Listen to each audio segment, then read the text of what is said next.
Hello，大家好啊！歡迎收睇威水記。咁今日係年廿九啊，所以就翻咗鄉下，準備過年啊。咁就帶大家睇下我哋潮汕呢邊汕尾呢邊過年係要做啲咩嘅。咁我哋過年肯定要貼對聯先啦。咁呢個就係我今年嘅對聯啦，係我老婆揀嘅。咁呢個對聯嘅聯詩就係丁財兩旺宅平安，金玉滿堂家富貴，橫批就係人興財旺，係咪都幾好意頭呢？咁都準備咗啲酒，係準備過年招呼啲親朋戚友咁嚟屋企食飯嗰陣時可以用嘅。嗱，呢幾支酒就係準備過年㗎啦。咁軒尼詩嘅叉抽啦，仲有軒尼詩普通嘅抽。呢支係頭馬嘅，仲有個馬爹利嘅，呢個應該叫拱橋。係喺汕尾過年，除咗準備對聯之外，仲要準備棵金桔嘅。本身我哋呢度就係中意買嗰啲好大棵嘅，不過我嫌會搞到好污糟啊！過完年之後應該都係唔會用嘅，所以我就嗌我阿媽買咗棵細棵嘅，都幾靚嘅。喺汕尾過年，除咗準備對聯啦、金桔之外，仲要準備呢一台嘢嘅。咁我再幫大家介紹，呢盞就係紅色嘅燈。我哋呢度又叫長明燈，即係話過年我哋點嗰陣時咧，就會保佑全家咧都係長命百歲嘅。咁呢個就係叫做發果啦。發果每家每戶都係自己蒸嘅，蒸完之後出嚟咧，佢係咁嘅樣，會發嘅。即係呢個呢，就係叫做代表開心嘅意思。呢個發嘅話呢，就係代表你今年發財啦，會發嘅。仲有準備啲糖啊，呢個白色呢個就叫做鬆果，即係話食咗之後，過年年初一食咗之後就會輕輕鬆鬆。仲有呢個年糕咁大家都知啦，係。仲有呢對大金桔，就肯定就係大吉大利啦，咁大家都知啦。仲會準備個果盤嘅。好啦，各位觀眾朋友，依家對聯我就準備好啦。依家接落嚟，我哋就要貼對聯啦。OK，let's go。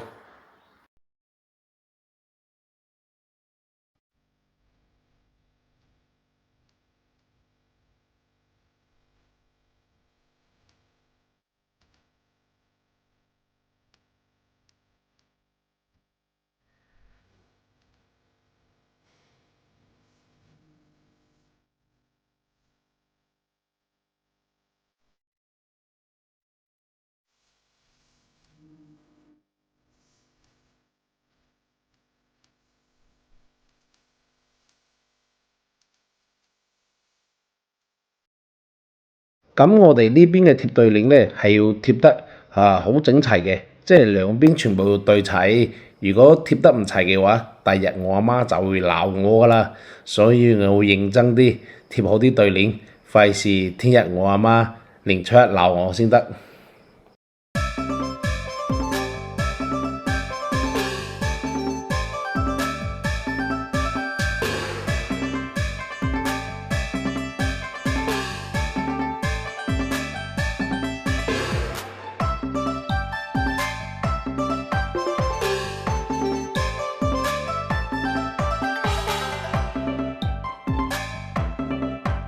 好啦，依家對聯就貼完啦，仲有掛埋呢個紅布添，係咪紅當當呢？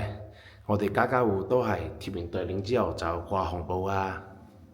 好似我對面呢一戶人家都係貼完對聯之後就貼個紅布嘅，所以呢個都係汕尾嘅傳統習俗嚟嘅。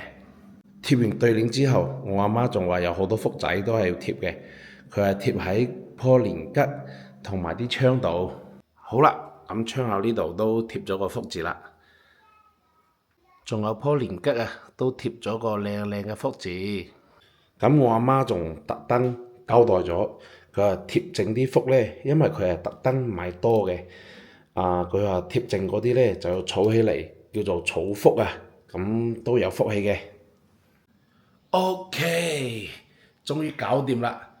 咁我貼呢對聯呢，同埋掛啲紅布啊，包括我哋屋企買嘅呢啲咩發果啊、年糕啊、松果、大吉呢啲全部呢，就係汕尾比較有代表性嘅，有文化性嘅，係即係呢啲嘢都係我哋由細做到大㗎啦，咁一直都係保持住呢啲傳統嘅，咁終於貼完啦，OK，呢條片就介紹到呢度。